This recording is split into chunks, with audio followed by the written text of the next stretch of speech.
Assalamualaikum warahmatullahi wabarakatuh. Alhamdulillahi rabbil alamin, lahun ni'mah walul fadl walul sana'ul hasan. Salawatullahil barrir rahim wal malaikatil muqarrabin ala habibi rabbil alamin sayyidina Muhammadin wa ala alihi wa sahbihi ajma'in. Amma ba'd. Qala rabbi israh li sadri wa yassir li amri wahlul 'uqdatam min lisani yafqahu qawli. Amma ba'd. Seluruh pemirsa Nasional TV yang dimuliakan oleh Allah, syukur alhamdulillah kita bisa bermuajah kembali dalam kajian kitab Mursyidul Hair fi Halli Alfad Risalah Fakhruddin Ibni Asakir. Salawat serta salam semoga tetap terlimpah curahkan kehadirat baginda Rasulullah sallallahu alaihi wasallam, nabi akhir zaman, nabi yang kita nanti-nantikan syafaatnya kelak di yaumil qiyamah. Amin amin ya rabbal alamin. Pemirsa yang dimuliakan oleh Allah, melanjutkan kajian kita terhadap risalah satu kitab kecil yang dimiliki oleh Imam Fakhruddin Ibni Asakir, sebuah kitab yang sangat luar biasa, sangat bermanfaat meskipun kecil ya, berupa risalah kutaib ya. Ini meskipun dari segi bentuk, wujud kecil, namun faedah dan manfaatnya sangat-sangat besar, sangat-sangat luar biasa. Karena apa? Karena kandungannya, karena kontennya, karena isinya, kan gitu. Karena sebagaimana yang kita ketahui, syaraful ilmi bisyarafil ma'lum. Jadi kemuliaan ilmu itu, tingkat kemuliaannya, nilai daripada ilmu itu sendiri, tinggi pahalanya dari sebuah ilmu itu tergantung apa? Tergantung kontennya, madmunnya, tergantung isinya, tergantung maklumnya yang diketahuinya, pengetahuan itu sendiri. Sementara yang dibahas oleh Syekh Fakhruddin Ibni Asakir ini konten yang paling tinggi nilainya di sisi Allah Subhanahu wa taala, karena syaraful ilmi bisyarafil ma'lum tadi. Kontennya tentang apa? Tentang Allah Subhanahu wa taala, tentang Rasulullah sallallahu alaihi wasallam, tentang ilmu akidah. Bahkan Rasulullah SAW pernah ditanya, ayu amalin afdal, amal apa yang paling bagus, paling mulia, paling tinggi nilainya? Imanun billah wa rasulihi, iman kepada Allah dan Rasulnya. Makanya Imam Fakhruddin sangat luar biasa ya, ulama di abad ke-6 awal 7 ya. Ini merupakan satu konsep yang beliau tampilkan, konsep yang beliau paparkan dalam risalah ini, dan bahkan ulama banyak memberikan pujian, bahkan menyatakan bahwa ini merupakan mursyid al-aqidah al-mursyidah. Jadi akidah yang di dalamnya ada petunjuk dan menyebabkan ridhonya Allah Subhanahu wa taala, yang menjadi petunjuk bagi orang-orang awam. Sangat bagus sekali untuk dipelajari.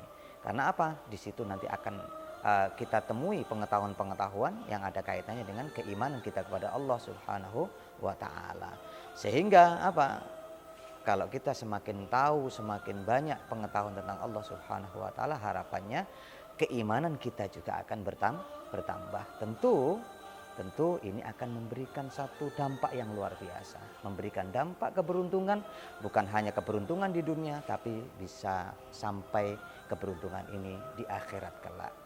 Rasulullah Sallallahu Alaihi Wasallam pernah bersabda, tatkala beliau berhadapan dengan kaum muslimin Quraisy ya, yang pada saat itu sedang melaksanakan ibadah haji, apa kata beliau? Ayuhan nas, wahai manusia, wahai umat manusia, qulu la ilaha illallah, katakan la ilaha illallah tuflihun. Katakan bahwa tiada Tuhan selain Allah, maka kalian akan menjadi orang-orang yang tuflihun, menjadi orang-orang yang beruntung gitu. Menjadi orang-orang yang berbahagia di dunia, bahkan sampai di akhirat kelak. Ini Rasulullah SAW memberikan satu gambaran kepada kita. Kalau kita lihat sejarah, Rasulullah 13 tahun di fase Mekah ini dalam rangka apa? Dalam rangka menanamkan nilai-nilai ketauhidan, nilai-nilai keimanan, nilai-nilai keyakinan kita kepada Allah Subhanahu wa taala. Sehingga ini gambaran utuh tentang pentingnya kita memperdalam ilmu agama. Namun yang paling penting lagi dari sisi ilmu agama kan ada ilmu hukum, ilmu akidah, masuk kategori hukum fikih ya. Termasuk ada yang masuk kategori akidah, fikih dan akhlak. Ya. Di antara ilmu-ilmu yang ada ini, ilmu yang penting, kesemuanya penting. Harus kita ketahui, apalagi yang masuk dalam kategori fardu ain, yang masuk kategori doruri, yang mau nggak mau seorang muslim ini harus tahu, nggak boleh nggak tahu. Kadang-kala kita kan meremehkan lah, menganggap enteng. Oh saya kan nggak ngerti, nggak tahu. Loh, ketidaktahuan Anda itu justru merupakan satu kekeliruan, gitu loh, kekeliruan. Kenapa?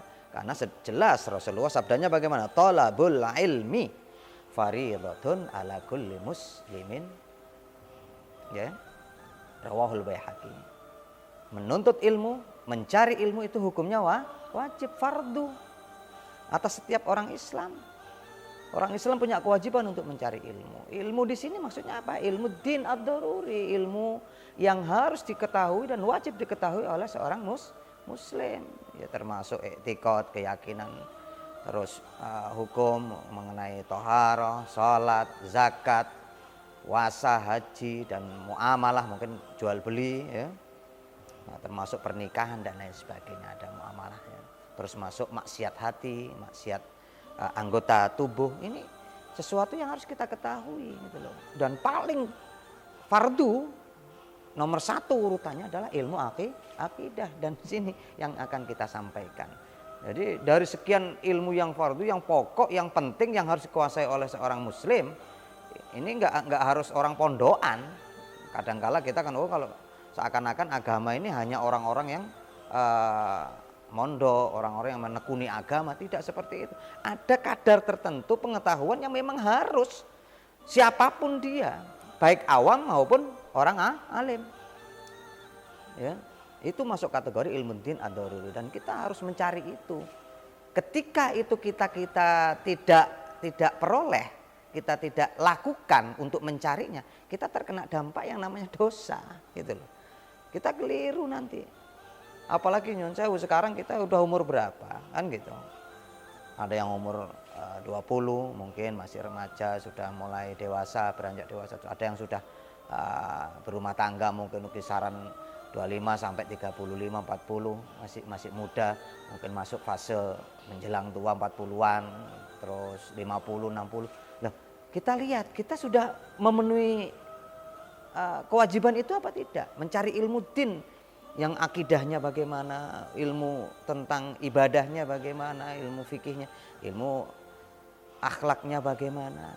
Ini harus kita cari. Sementara kadangkala kita mencukupkan diri, kita berusaha untuk mencari keilmu duniawi lah sifatnya, mencari harta dan itu boleh-boleh saja. Tapi kewajiban kita untuk mencari ilmu agama yang sifatnya doruri, tidak semua ilmu agama ya, hati-hati.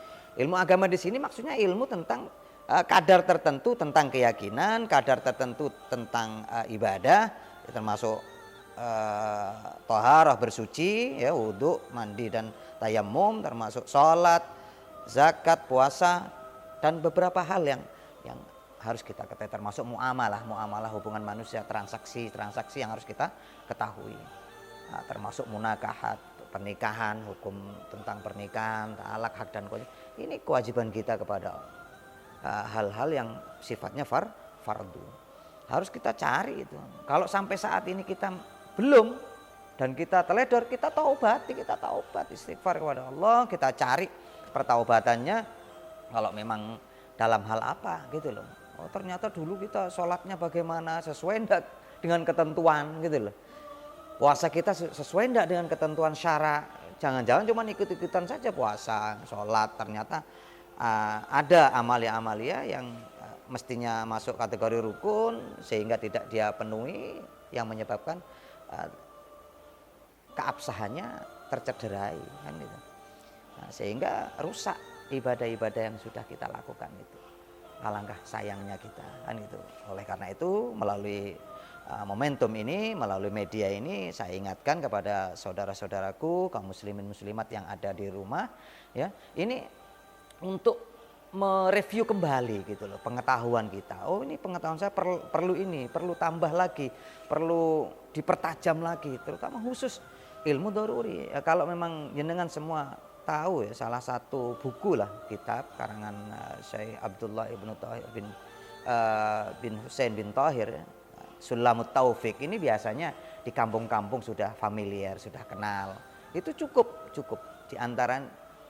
di antara salah satu buku yang bisa kita pelajari. Jadi di situ ada ilmu akidahnya, ada ilmu fikihnya, ibadahnya, ada ilmu akhlaknya.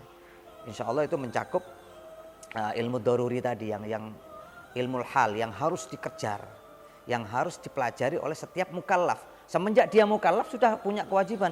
Kalau dia mulai mukallaf ternyata kok baru belajarnya di umur 30, berarti selama jeda itu mulai mukallaf sampai umur 30 berarti kita menanggung dosa, ma'asyiral muslimin. Sangat disayangkan. Mumpung kita masih diberi amanah umur, ya, amanah umur berupa usia yang apalagi kita sehat dan lain sebagainya. Ini segera upayakan cari yang ilmu-ilmu yang paling pokok dulu. Dari yang pokok, di antara yang pokok ada yang paling pokok, yaitu ilmu akidah yang akan kita bahas ini, yang paling pokok. Mudah-mudahan apa yang kita sudah berikan gambaran, ya, gambaran tentang keilmuan, ilmu agama dan kewajiban-kewajibannya, kita menjadi termotivasi untuk bisa menambah dan menambah lagi dalam rangka untuk memperkuat keimanan kita kepada Allah Subhanahu wa taala, supaya ibadah kita sahihah, ibadah kita sah, benar, sesuai dengan petunjuk Allah, petunjuk Rasulullah, petunjuk syarak, kemudian akhlak kita juga mencerminkan akhlakul karimah. Nah, insya Allah kita pada sesi berikutnya kita akan coba lanjutkan sebuah kitab, ya, Mursyidul Hair tadi. Ini bisa kita jelaskan sedikit demi sedikit, mudah-mudahan pemirsa di rumah bisa mengikuti sedikit demi sedikit, ya, dari kajian-kajian yang kami sampaikan, sehingga kita semakin hari semakin lama akan menambah wawasan, semakin menambah keimanan kita kepada Allah Subhanahu wa taala.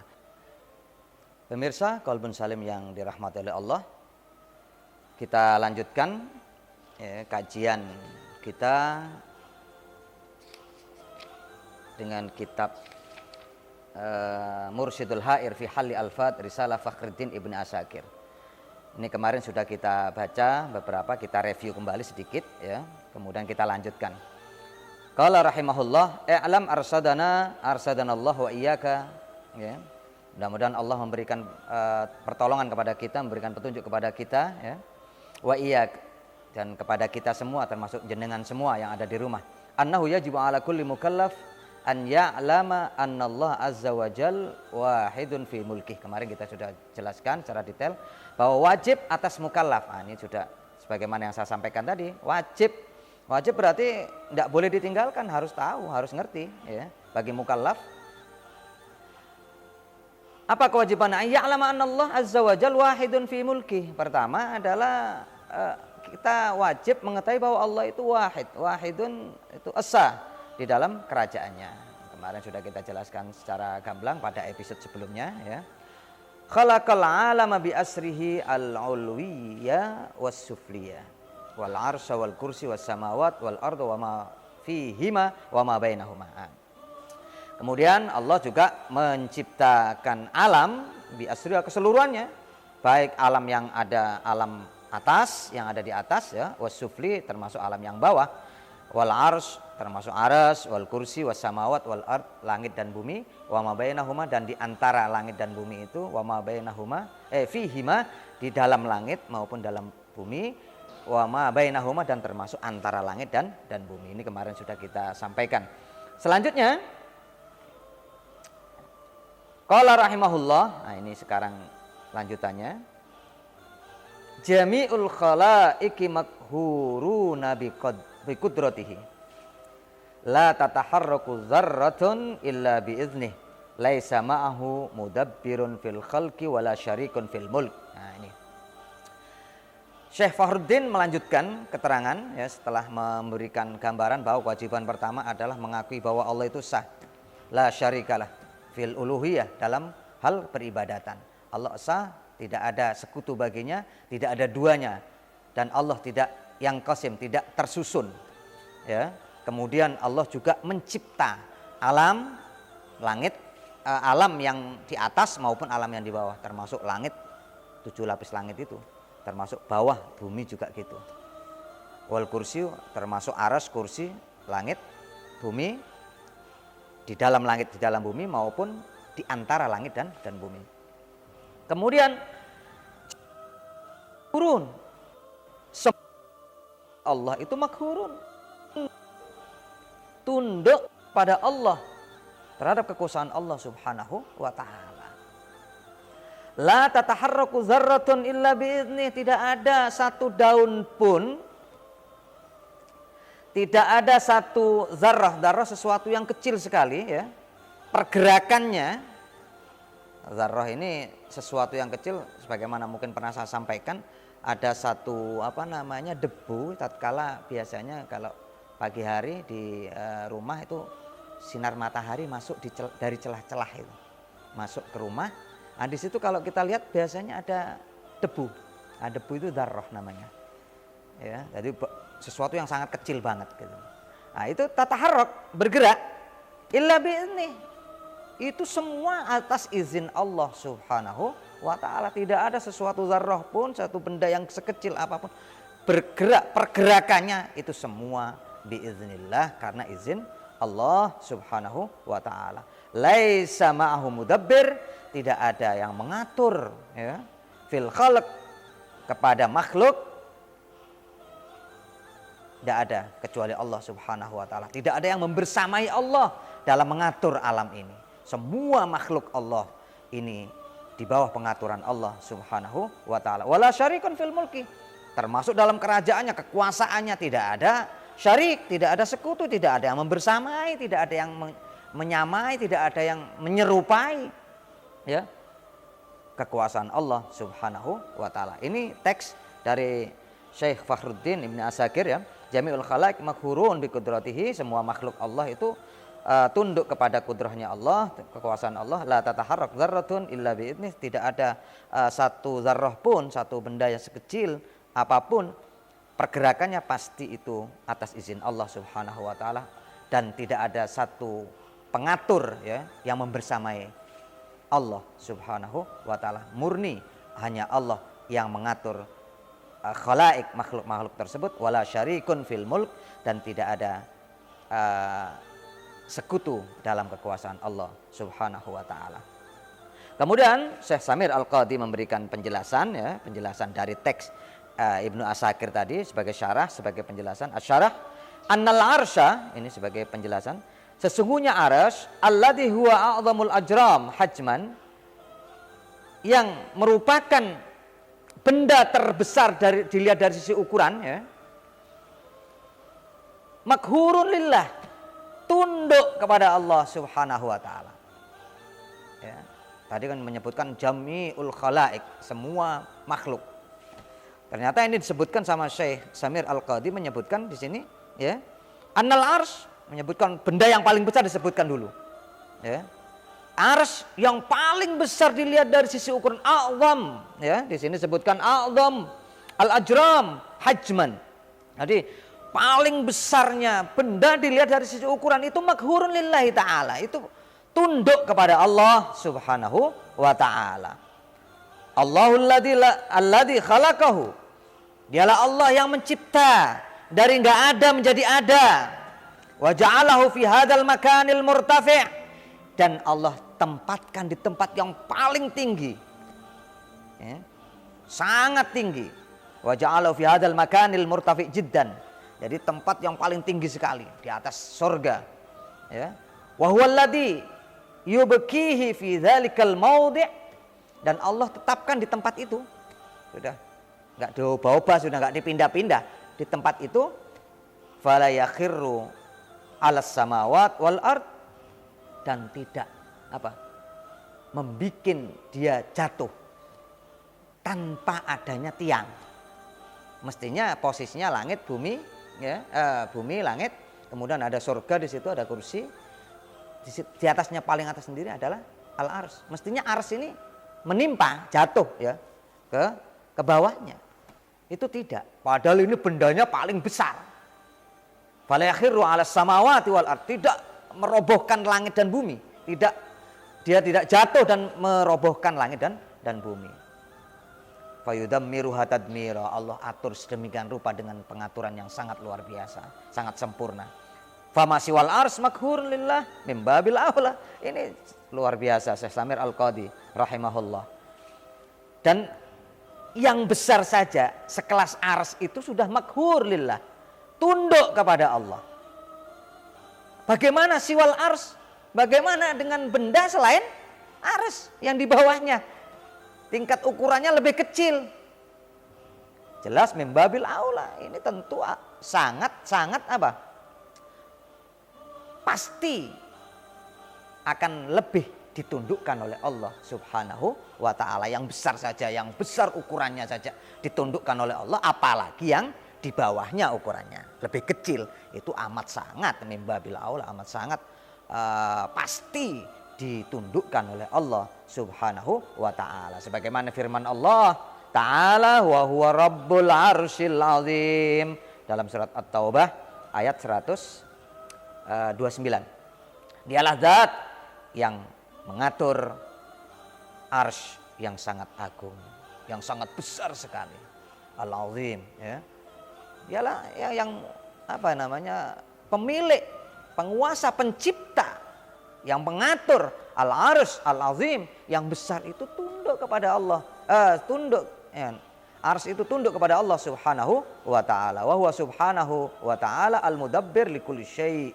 Dialah Allah Subhanahu wa ta'ala yang mengatur, maha pengatur segala sesuatu. Ya. Alladzi yusarriful asya' ala muqtada masyiatihi wa ilmih. Segala sesuatu ini di bawah kendali Allah, di bawah pengaturan Allah, sesuai dengan kehendak dan ilmu Allah Subhanahu wa ta'ala al-azaliyain, yang azali, yang keberadaannya tanpa permulaan. Fala yahsulu fi kullil alam harakah wala sukun.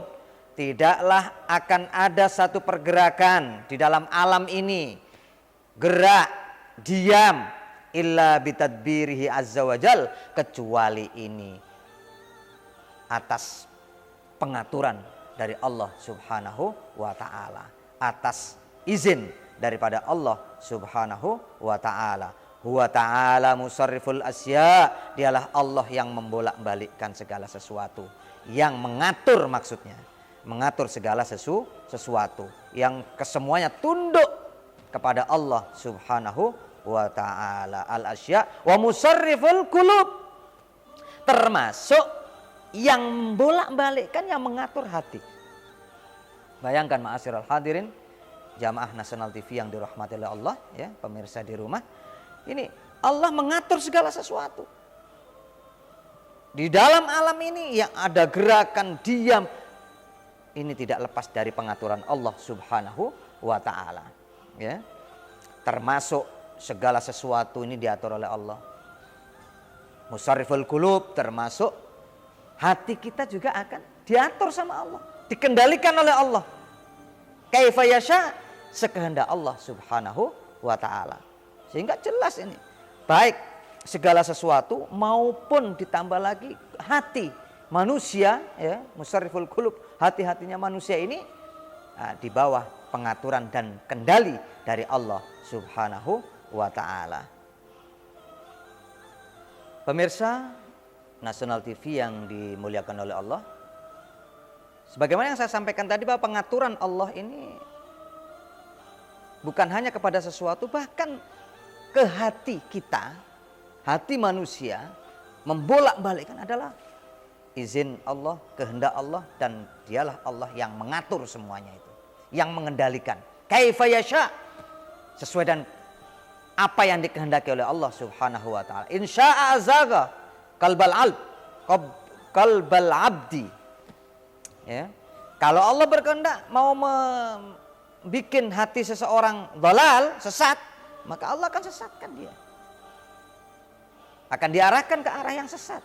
Wa in syaa aqamahu, maka Kalau Allah berkehendak dia akan meluruskan. Ya, mau membelokkan, mau meluruskan, terserah Allah Subhanahu wa taala. Kama qala azza wa jal wa nuqallibu afidatahum wa absarhum.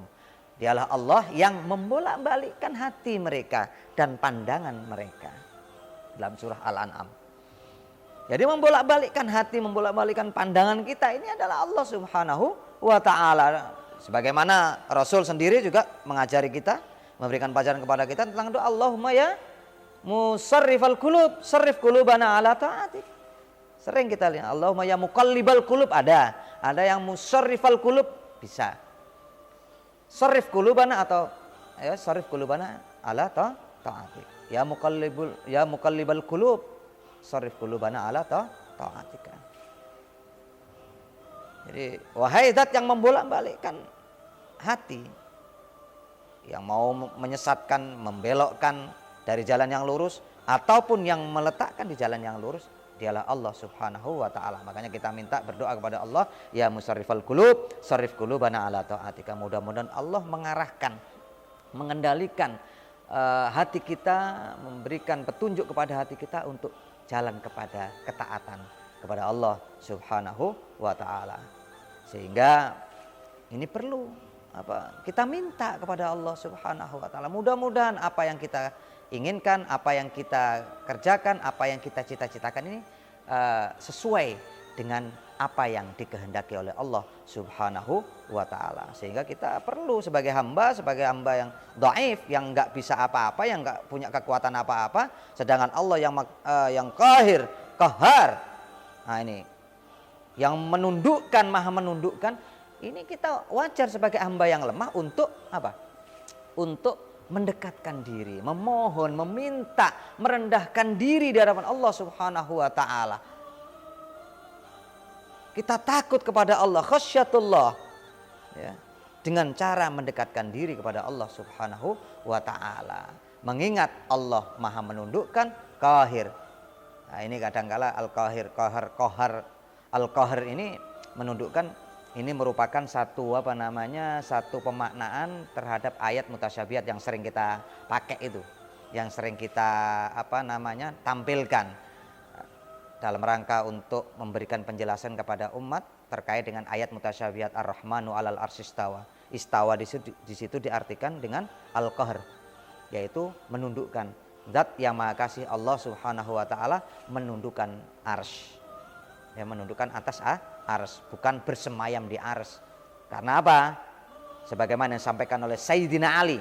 Saya ulang ya. Sayyidina Ali karramallahu wajhah menyampaikan tentang arsy, ya. Innallaha khalaqal arsya izharan liqudratihi wa lam yattakhidhu makanan lidzatihi. Bayangkan, ini sudah statement Sayyidina Ali, santri langsung Rasulullah SAW, yang menyatakan bahwa Allah ada tanpa tempat, bukan bersemayam di arsy. Sehingga pemaknaan bersemayam di arsy tidak tepat. Kenapa? Bertabrakan dengan pemahaman Sayyidina Ali karramallahu wajhah. Siapa Sayyidina Ali? Santri langsung Rasulullah SAW. Di mana kutipan ini bisa kita ambil? Dalam kitab Al-Farqu Bainal Firaq karangan Abu Mansur Al-Baghdadi. Ini seorang ulama ahli sunnah wal jamaah yang kitabnya menjadi rujukan ulama ahli sunnah wal jamaah. Itu sampai lihat di situ. Kalau memang mau mencari teks rujukan yang menyatakan bahwa Sayyidina Ali menyatakan bahwa innallaha khalaqal arsy izharan liqudrati wa lam yattakhidhu makanan lidzati. Bahwa Allah menciptakan arsy itu untuk menunjukkan kekuasaan Allah, kemahakuasaan Allah. Wa lam yattakhidhu makanan lidzati, bukan untuk dijadikan tempat zatnya. Ini Sayyidina Ali karramallahu wajhah menyampaikan seperti itu sebagai santrinya Rasulullah SAW yang langsung dari Rasulullah SAW. Beliau meyakini seperti itu, meyakini bahwa Allah ada tanpa tempat dan tidak bersemayam di atas arsy. Nah, ini makanya ayat ini yang kaitannya dengan al-qahr ini sebagai pemaknaan yang tepat sesuai dengan apa yang dipaparkan oleh ulama ahli sunnah wal jamaah. Sehingga pemahaman ini bisa sesuai dengan apa yang difahami oleh Sayyidina Ali, apa yang dipahami oleh ulama salaf, bahkan apa yang dipahami yang disampaikan oleh Rasulullah Sallallahu Alaihi Wasallam. Selanjutnya, ma'asyiral hadirin jamaah Nasional TV yang dimuliakan oleh Allah, Nah, kemudian Syekh Samir Al-Qadi menyampaikan keterangannya, melanjutkan syarah, melanjutkan penjelasan terkait dengan segala sesuatu itu maghur, segala sesuatu itu tunduk kepada Allah Subhanahu wa taala.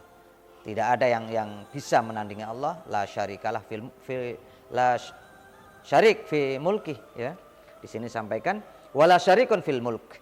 Jadi tidak ada yang bersekutu dengan Allah dalam kekuasaannya. Fala mudabbira tadbiran syamilan li jami'il khalaik illallah. Nah, tidak ada zat yang mengatur, ya, dengan pengaturan yang menyeluruh untuk semua makhluk-makhluk Allah kecuali Allah.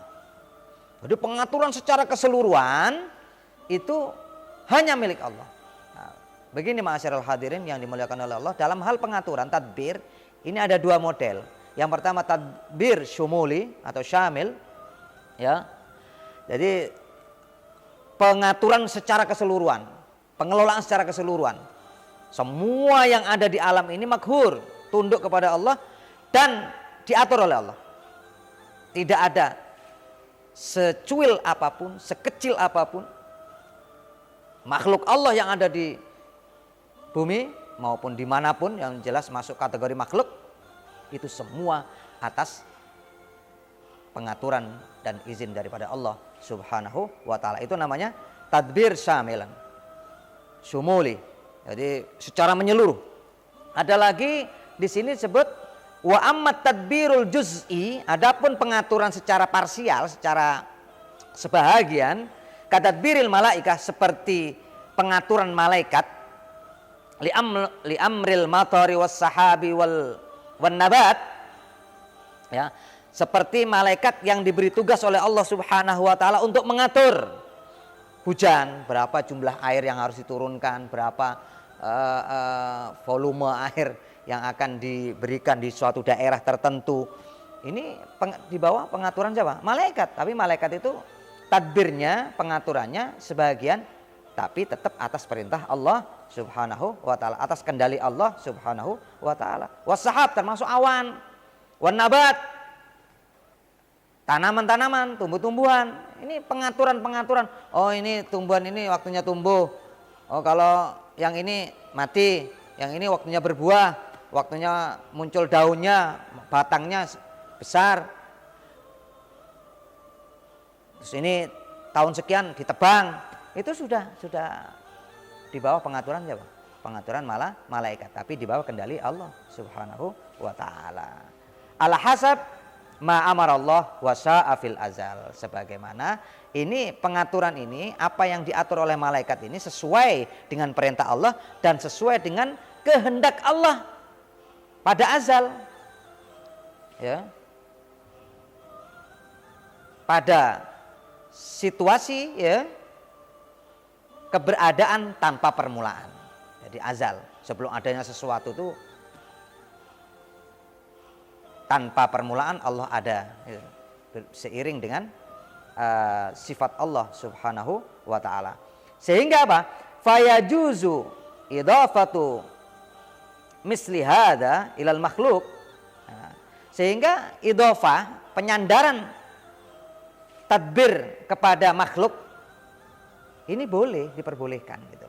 Oh, ini di bawah kekuasaan ini, di bawah kekuasaan. Itu idhofi, jadi enggak hakiki. Hakikatnya adalah Allah Subhanahu wa taala. Hakikatnya yang mengatur secara syumul, ya, syumuli, secara menyeluruh itu adalah Allah Subhanahu wa taala. Kalau juz'i, sebagian boleh disandarkan kepada makhluk gitu loh, termasuk kepada malaikah, mungkin kepada manusia, ya.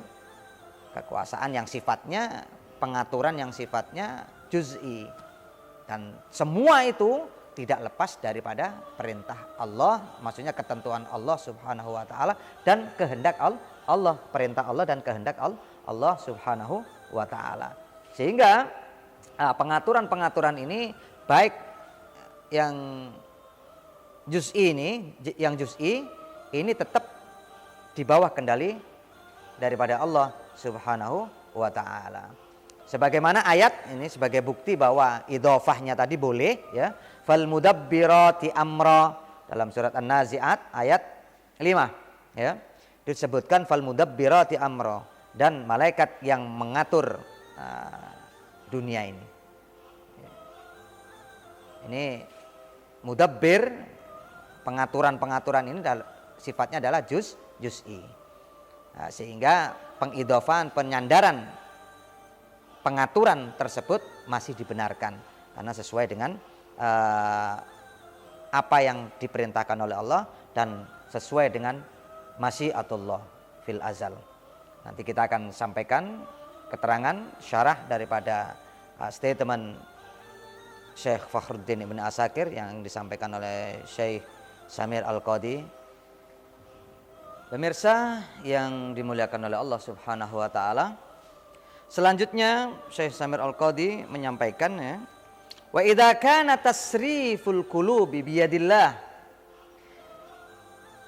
ketika pengendalian urusan membolak-balikkan hati manusia, ini kaitannya dengan manusia yang urusannya qalbiyah, sifatnya yang abstrak ya, yang tidak kelihatan, yang halus, urusan hati, biyadillah, dalam apa? Pengendalian Allah, pengaturan Allah Subhanahu wa taala, ciptaan Allah Subhanahu wa taala. Tadi bolak-baliknya hati kita itu ciptaan Allah Subhanahu wa taala. Niat-niat yang ada dalam hati ini juga termasuk ciptaan Allah Subhanahu wa taala. Syekh Samir menyampaikan, lah yang enggak kelihatan, yang sifatnya bisa dikatakan gaib, enggak kelihatan ya. Sesuatu yang ada di dalam diri kita tapi sifatnya gaib, enggak kelihatan, bersifat qalbiyah, urusan hati. Ini saja yang menciptakan Allah Subhanahu wa taala. Bagaimana dengan fal a'malul kharijiyah?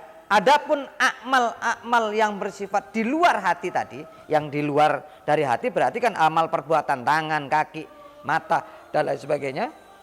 Hiya bil aula khalqun lillah. Tentu ini akan sangat apa namanya?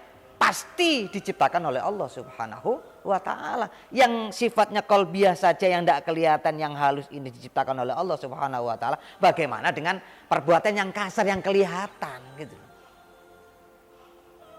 Ini tentu berseberangan dengan faham yang menyimpang dari faham Ahlussunnah wal Jamaah, yaitu faham Mu'tazilah. Mu'tazilah mengatakan bahwa a'malul ibad, perbuatan manusia ya, perbuatan manusia, perbuatan tangan, perbuatan pikiran dan lain sebagainya, ini perbuatan jawareh, ini apa? Innal abda huwa khalaqa af'ala nafsihi. Jadi yang menciptakan perbuatannya sendiri itu adalah dirinya sendiri, manusia, bukan Allah Subhanahu wa taala. Ini pemahaman dari paham Mu'tazilah ya. Walaisallahu ya. Walaisallahu khaliqa kulli syai'. Allah tidak yang menciptakan segala sesuatu. Buktinya apa? Perbuatan manusia itu ciptaan manusia gitu. Padahal dalam ayat jelas ya, Allah berfirman, qal Allahu khaliqu kulli syai', dalam surat Az-Zumar ayat 62. Allah khaliqu kulli syai'. Allah adalah pencipta segala sesuatu. Allah yang menciptakan manusia. Allah yang menciptakan hati manusia, termasuk perbuatannya. Wasyai', kata Syekh Samir, yadkhulu tahtahul ajsam wal jawarih. Syai' ini termasuk di dalamnya adalah ajsam, jisimnya, jasad, tubuhnya. Wal jawarih, dan anggota tubuh. Wal af'al, termasuk juga perbuatan jawarih itu sendiri, perbuatan badan itu sendiri. Ya. Fal abdu laisa lahu illa an yaktasibal amal wallahu bi khalqihi. Manusia tidaklah hanyalah melakukan kasab saja gitu loh. Ikhtiar kasab saja, tapi yang menciptakan Allah Subhanahu wa taala. Maksudnya bagaimana kasab di sini? Wa makna yaktasibuhu. Nah, ini dijelaskan sama Syekh Samir. Maksudnya kasab di sini adalah yu'alliq iradatahu wa qudratahu. Jadi menyandarkan, menta'alluqkan, menggantungkan iradah dan kudrahnya. Iradah dan kudrahnya wa huma makhlukatan. Ya, keduanya iradah dan kudrah ini tadi, kehendak dan kekuasaan, kemampuan ini tadi, ini adalah merupakan makhluk Allah Subhanahu wa ta'ala. Yang menciptakan adalah Allah Subhanahu wa ta'ala. Yang menciptakan kehendak dan kemampuan itu Allah. Ya, yang menciptakan kehendak dan kemampuan adalah Allah Subhanahu wa ta'ala. Wallahu yakhluqu hadzal fi'al. Sehingga yang menciptakan perbuatan itu adalah Allah khalqan, ya, sebagai benar-benar Allah yang mencipta gitu loh. Ayyuhditsuhu minal adam fa yaj'aluhu mawjudan. Nah, dari enggak ada menjadi ada. Itu mencipta dari enggak ada menjadi ada. Jadi perbuatan yang kita lakukan dari enggak ada menjadi ada adalah ciptaan Allah Subhanahu wa taala. Kita sebagai aktornya, pelakunya saja. Bukan yang mencipta. Kita hanya kasab saja, ikhtiar saja. Iradah kita dan kudrah kita, kemampuan kita dan keinginan kita, kehendak kita itu yang mencipta adalah Allah Subhanahu wa ta'ala. Fal abdu, sementara hamba yang melakukan tadi itu bukan pencipta, bukan yang menciptakan perbuatan. Bagaimana keadaannya? Al muwaffaq, yang diberi pertolongan oleh Allah Subhanahu wa ta'ala, diberikan kemampuan oleh Allah Subhanahu wa ta'ala, ya, dengan rahmat Allah, birahmatillah. Dia punya kemampuan itu karena rahmatnya Allah, karena fadl dari Allah, wa fadlihi, dan fadl anugerah dari Allah Subhanahu wa ta'ala. Ya. Yunzar ilal maknal hakiki li hadil harakat was sakanat. Jadi semua ini bisa dilihat dari apa? Makna hakikinya. Makna hakikinya adalah Allah yang mencipta, kita tinggal melakukannya. Perbuatannya itu adalah kita melakukan, iradah kita diciptakan oleh Allah, kudrah kita diciptakan oleh Allah, kemampuan kita diciptakan oleh Allah, kehendak kita diciptakan oleh Allah Subhanahu wa ta'ala. Sehingga diam dan bergeraknya kita adalah ciptaan Allah ala sabilil haqiqah. Sebagai contoh, kata beliau, kata Syekh Samir Al-Qadhi menyatakan, fa'ana in harraktu yadayya. Ketika saya menggerakkan tangan saya, ya, asy'uru bihadil harakah, saya merasakan pergerakan ini, ya. Wa bi annani wajjahtu qasdi lidzalik. Sesungguhnya saya juga memfokuskan keinginan saya untuk bergerak itu tadi. Ya. Yang menciptakan qasd, yang menciptakan keinginan tadi, yang menciptakan kehendak tadi adalah Allah Subhanahu wa ta'ala.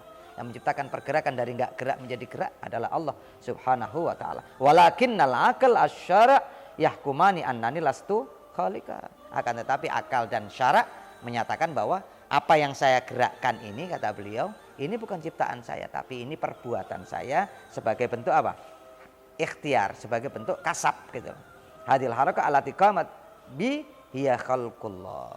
Jadi semuanya itu adalah ciptaan Allah Subhanahu wa ta'ala. Jadi pergerakan, ya, gerak kita, apa yang kita lakukan, ucapan kita yang kita keluar, ini semua adalah ciptaan Allah Subhanahu wa ta'ala. Namun kita adalah sebagai apa? Yang menjalankan saja, ikhtiar, kasab. Apa itu kasab tadi? Maknanya bagaimana kasab tadi? Kita yang melakukan tadi, 2 poin yang perlu kita garis bawahi. Iradah wa qudrah. Keinginan, kehendak, ya, kemauan, itu masuk kategori iradah, ya. Wal qudrah, kemampuan, power, ya. Antara kemampuan dan keinginan ini adalah ciptaan Allah Subhanahu wa ta'ala. Kita ingin memukul, kita ingin makan, mungkin perbuatannya, kita ingin ini dan itu, keinginan kita yang diciptakan Allah. Kemampuan untuk melakukan itu tadi adalah ciptaan Allah. Makanya ini muwaffaq, orang ini Kalau melakukan itu berarti orang ini muwafaq, taufik dari Allah Subhanahu wa taala karena pertolongan dari Allah Subhanahu wa taala. Bukan asli perbuatan manusia itu sendiri. Ini pemahaman yang dipaparkan oleh Syekh Samir Al-Qadhi ini sebagai pemahaman ulama-ulama ahli sunnah wal jamaah. Dan ada tadi yang tadi saya katakan bahwa ada yang menyimpang dari itu, yaitu pendapat daripada Mu'tazilah, pendapat yang menyimpang dari pemahaman ulama ahli sunnah wal jamaah. Ma'asyiral hadirin jamaah yang dirahmati oleh Allah, itu diantara statement yang sudah kita jelaskan sebagai penjelasan dari kalam atau risalah Syekh Al-Imam Fakhruddin ya, Ibni Asakir. Teksnya berbunyi Jami'ul Khalaik Makhurun Bikudratihi. Semua ya kita kasih semacam kesimpulan ya. Semua benda, semua makhluk yang ada di muka bumi ini, semua yang ada selain Allah, maksudnya makhluk, itu semua tunduk kepada Allah Subhanahu wa taala. Tidak ada satu pergerakan apapun, sekecil apapun, kecuali atas izin Allah Subhanahu wa taala. Tidak ada yang mengatur semua itu kecuali Allah Subhanahu wa taala, dan Allah tidak ada yang membersamai dalam pengaturannya. Meskipun seandainya ketika ada pengaturan, tadi saya katakan bahwa ada pengaturan yang syumuli, ada yang juz'i. Yang syumuli ini murni mutlak Allah Subhanahu wa taala, semua hakikatnya itu adalah atas pengaturan Allah. Akan tetapi dalam hal-hal tertentu makhluk boleh menyandarkan istilah pengaturan, meskipun itu hakikatnya pengaturan Allah, tapi kita diperbolehkan menggunakan idhofah, penyandaran, sebagaimana malaikat yang diberi tugas untuk mengatur hujan, mengatur rizki dan lain sebagainya. Ini ada kebolehan di situ. Termasuk yang terakhir, wala syarikun fil mulk. Sesungguhnya tidak ada yang bisa bersekutu dengan Allah dalam urusan kekuasaan. Jadi kekuasaan Allah itu mutlak, tidak ada yang bisa membersamai Allah dalam kekuasaannya, dan hanya Allah lah yang bisa mengendalikan seluruh yang ada ini. Ini di antara cuplikan yang bisa kita paparkan di hadapan para pemirsa. Mudah-mudahan bisa menambah keimanan kita kepada Allah Subhanahu wa taala. Semoga ini berbarengan dengan hidayah Allah Subhanahu wa taala. Kita jumpa lagi pada episode-episode setelah ini ya, untuk melanjutkan kajian kitab Mursyidul Hair fi Halli Alfad Risalah Ibni Asakir karangan Imam Fakhruddin Ibni Asakir yang disyarah oleh Syekh Samir Al-Qadhi Al-Lubnani. Mudah-mudahan ini bermanfaat buat kita bersama. Kurang lebihnya mohon maaf. Hadanallah wa iyyakum. Assalamualaikum warahmatullahi wabarakatuh.